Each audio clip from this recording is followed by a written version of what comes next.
Howdy folks, I'm out here with Gulf Coast Fit and I'm aboard Albatross right now. And I was thinking about training like I do a lot of the time. And I go off on these little tangents in my head, just on a certain subject or technique or theory with any type of training. And I was thinking about cluster training. Cluster training is a technique or a method of strength training used to get good quality practice or volume in while getting stronger at higher intensities.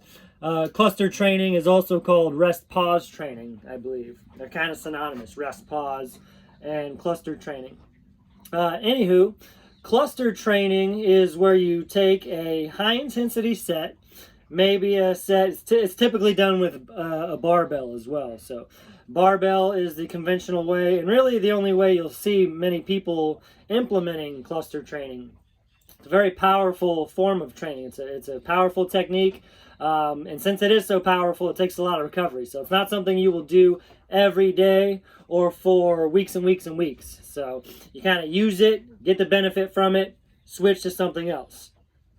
Anywho, with cluster training, you have a high intensity set where you might be bench pressing, doing bent over rows with the barbell, maybe overhead press, big compound movements, certainly squats, front or back squats, and could be used for deadlifts as long as you're keeping it safe.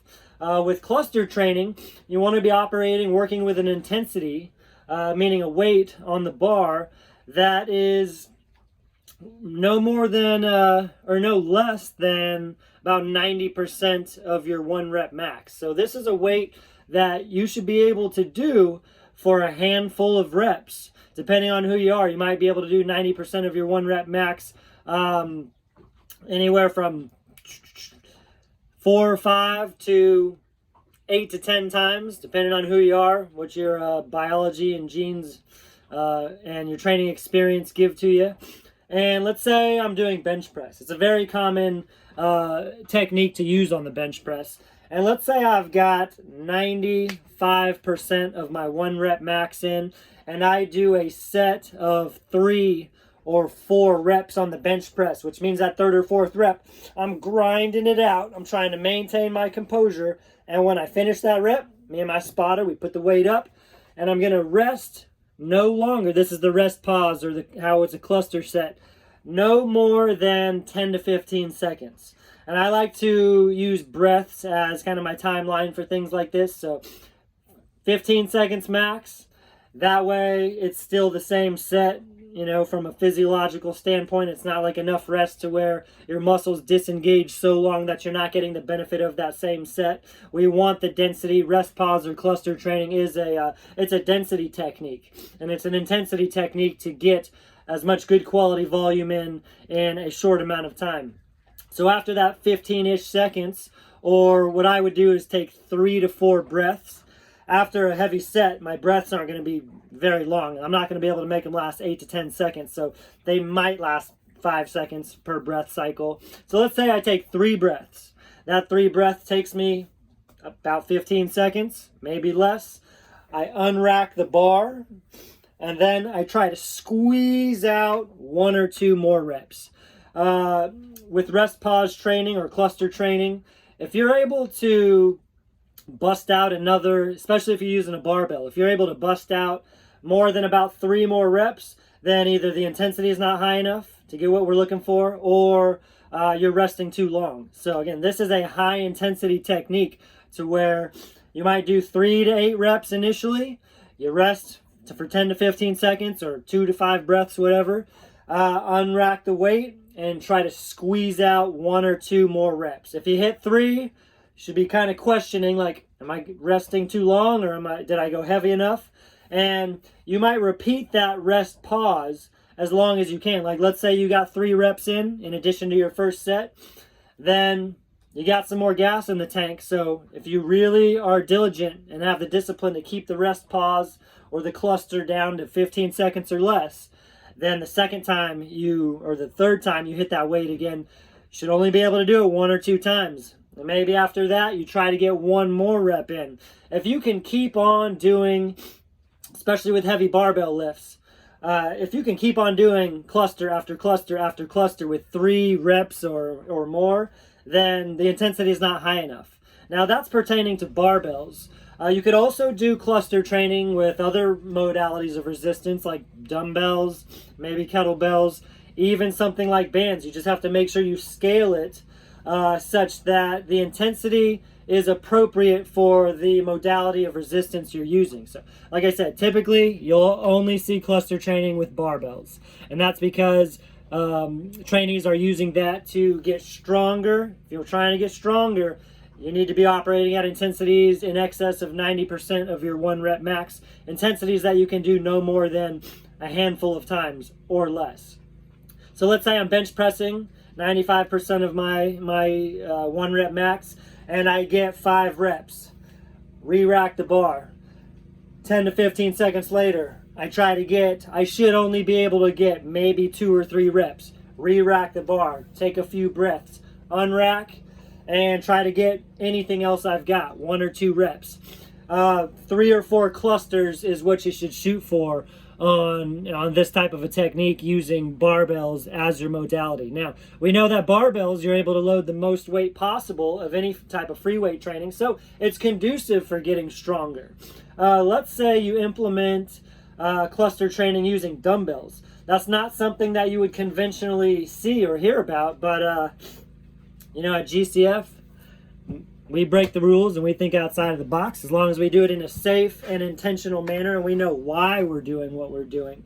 So with dumbbells, it's a different story. You do not want to go so heavy with cluster training using dumbbells or kettlebells.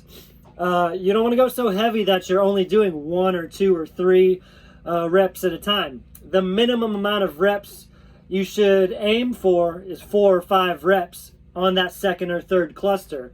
And that's because with something like dumbbells or kettlebells, like let's again with the bench press scenario, if you're having to stabilize 2 separate weights, although you can go pretty darn heavy and hard on dumbbells, it's not appropriate to go so heavy that you can only do 1 or 2 reps.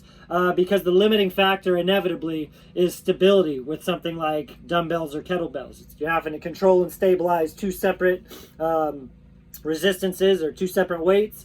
So you're not able to go so hard that you can only do 1 or 2 or maybe even 3 reps because the limiting factor is going to be the shoulder stability. Or let's say you're doing overhead press. You don't want to press so heavy with dumbbells that you can only do 1 or 2 or probably 3 reps because it's just going to become unstable. However, since dumbbells, if you want to implement cluster training with dumbbells, then your volume just needs to shift up a little bit. You're going to use medium volume instead of low volume. So on the initial set, you might shoot for, let's choose a different exercise. Let's say I'm doing bent over rows with dumbbells. Hinged over, bent over rows, working the entire posterior. With something like dumbbells or kettlebells, you might shoot for anywhere from 5 or 6 up to 10, maybe 12 reps. So that medium volume range. Let's say 6 to 12 reps. Heavy, hard reps. Here you're going to be operating in more like 80 to 90% of your potential. So, and an honest 80 to 90%, probably more like 85 to 90%. After you set that down, let's say I got to 8 and I put the dumbbells down. I'm going to take that same, you still want the rest pause to only be about 10 to 15 seconds because this is technically the same set. Then I'll pick the weights back up. I'm going to try to get several reps again. So let's say I got 8 to 12 reps initially. I'm going to try to get 6 to 8 reps. Then on the next cluster, after a few breaths and 10 to 15 seconds, I'm going to try to get 4 to 6 reps. And you see it's going to go down a little bit. And that might be the next cluster because, again, you don't want to keep extending the set or go so heavy to where you can't do at least 3 to 4 reps. And so maybe a dumbbell cluster, if I'm doing overhead press, bench press, or rows, could even be something like deadlifts or goblet squats.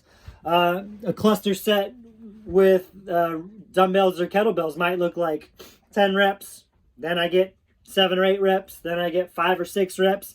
Maybe I'm able to get another set with 4 or 5 reps, and then you should be donezo. So it takes some practice, and it takes getting to know your own recovery capacity, which evolves and advances as you gain more training experience. Your training age has a lot to do with implementing any type of intensity technique or training modality.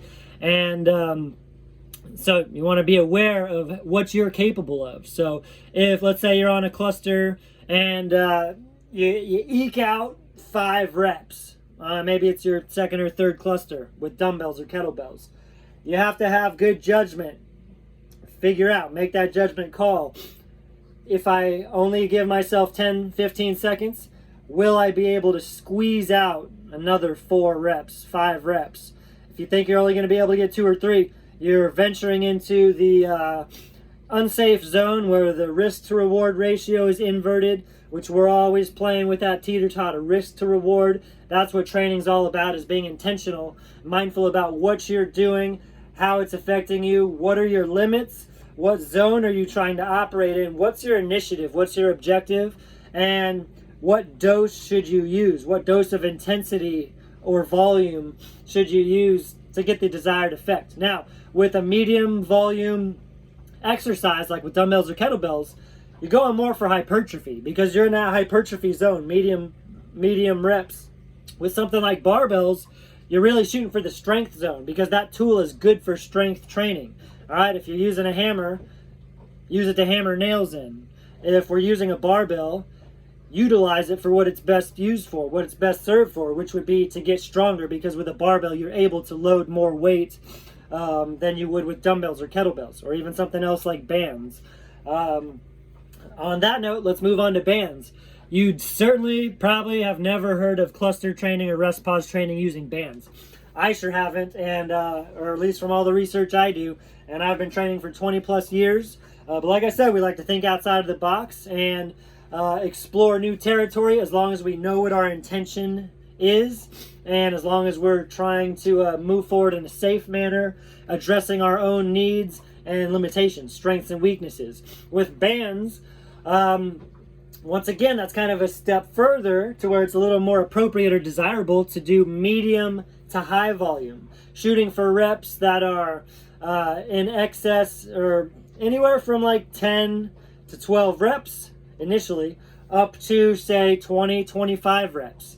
All right, if you're going past 25 reps, you're out of hypertrophy, you're out of the rep volume where you're really getting strength and hypertrophy effects. So you're venturing into stamina, which stamina is great, but cluster training or rest pause training is meant to get stronger and get bigger, which is essentially the point of resistance training, no matter what your modality is. You're using a resistance to drive a strength gain. There are different levels of strength gains, but that's the whole point of resistance training. You add a load so you can get stronger.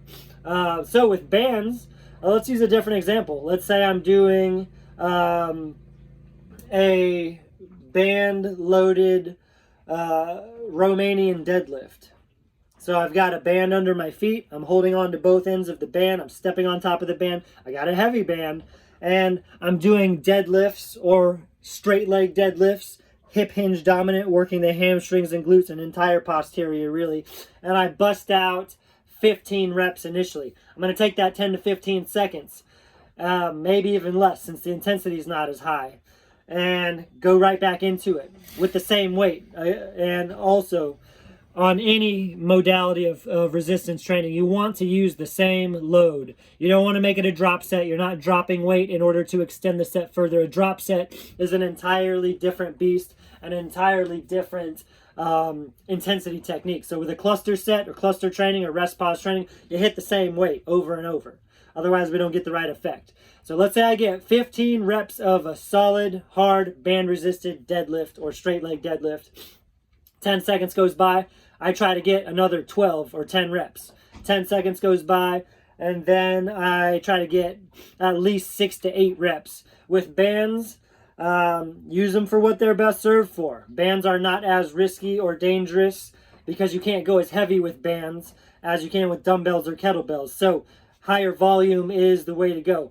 You don't want to keep going with bands, cluster sets, and rack up dozens and dozens of reps on any type of cluster training. Try to keep it to anywhere from one cluster where you're able to, after the rest pause, whether you're using a barbell, dumbbell, kettlebell, bands, to where you get one more set within the rep range minimum, to maybe 3 to 4 more sets. You don't want to do cluster training to where you get 7, 8, 10 clusters, then the intensity wasn't high enough in the first place. It's meant to just squeeze a little bit more good quality volume out of you. And it's meant to be high intensity. So although the volume may be higher with cluster training in regards to using bands, I might get 15 reps, then 12 reps, then 10 reps, and I want to get at least 8 to 10 reps, so maybe I get one more cluster in where I get 8 reps. You shouldn't be able to keep going after that. So, and you won't really see cluster training with bands or even dumbbells a lot of the time, but that's because it's a technique that's been thought of to use for just strength gains with barbells. But doesn't mean we can't evolve training a little bit and think outside of the box and adjust our parameters for what our intentions are. We just know that if we're using dumbbells, yes, you can still get stronger in that low to medium volume range with clusters, but it's going to be a little bit more for hypertrophy training, so there's some more volume. Or if we move on to bands, the volume is going to be medium to high, anywhere from 10 to 12 up to 25 reps. That is a little bit more for lactic acid accumulation, still hypertrophy, but we're venturing into stamina. So I will certainly give you some examples of doing cluster training with barbells, dumbbells, bands, but you get the idea. Cluster training is a method and intensity technique to squeeze out in an economical manner. It's a technique to increase your training density, which is kind of synonymous with your training economy. And when it comes to efficient training, your training economy is very important. How much good quality practice are you getting in a certain amount of time? Density is your friend, unless you're a power lifter and you need to, or an Olympic lifter, and you need 3, 5, 10, 15 minutes between sets. But we're not trying to work out for 4 hours like those kind of lifters do. If we are, then more power to you.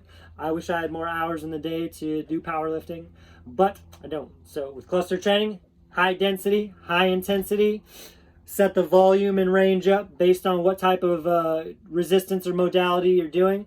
And I'll certainly make some videos to show you some examples, and we'll have some fun with it. So while I'm here, to show you Albatross here, here's where I try to pretend like I read books. I do try to get some reading in on the boat. Here's where I take a nap. There's where I look at beautiful Tampa Bay. Here's my newest project. Used a car sun visor, cut it up, and it is my blinders or curtains. Keeps it way cooler in here. And that's all the peek you get. See you later.